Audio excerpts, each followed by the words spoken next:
माढा महातपूर रोडवरील पुलावरील पाण्यामुळे वाहतूक खोळंबली। महातपूर रस्त्यावर छोटासा पूल आहे। पुलावर नेहमी पाणी असते। पुलावरील डांबरी खडी उघडी झाली आहे। पुलावर पाण्यामुळे गुडघे एवढे खड्डे पडले आहेत। त्यातून महातपूर, निमगाव, सुलतानपूर व दारपळ या गावातील सर्व ग्रामस्थ, शाळकरी, विद्यार्थी जीव मुठीत धरून ये-जा करतात। मंगळवारपासून सर्व विद्यार्थ्यांची परीक्षा सुरू आहे। विद्यार्थी परीक्षेपासून वंचित राहू नये यामुळे या संदर्भात ग्रामस्थांनी प्रशासनाशी संपर्क साधला।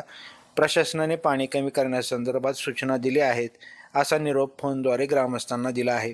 परंतु अजूनही या पुलावरील पाणी कमी झाले नाही। प्रशासनाने त्वरित दखल घ्यावी अशी मागणी महेश मोहाळे, पिंटू कुर्डे, अजित उपाध्ये, अनुज मुकणे, सतीश कवटे, सूरज मोहाळे यांच्यासह शेतकरी, ग्रामस्थ आणि विद्यार्थ्यांनी केली आहे। ताजे अपडेट जाणून घेण्यासाठी लाईव्ह महाराष्ट्र झोन न्यूजच्या यूट्यूब चॅनलला सबस्क्राईब करा, तसेच बेल आयकॉनवरती क्लिक करा।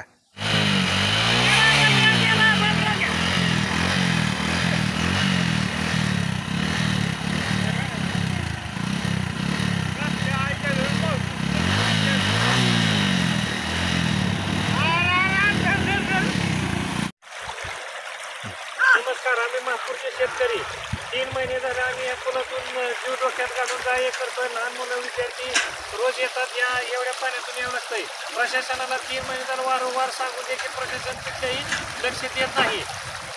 आणि प्रतिनिधींना फोन केला, आमदारांना केला, खासदारांना केला, तहसीलदारांना फोन केला, कुणी याच्याकडे लक्ष देत नाही। त्याची 8 दिवसाची मुदत देतो। 8 दिवसात जर यांनी काय आमची व्यवस्था नाही केली तर आम्ही पुढल्या सोमवारी जलसमाधी सर्व शेतकरी मिळून घेणार आहोत।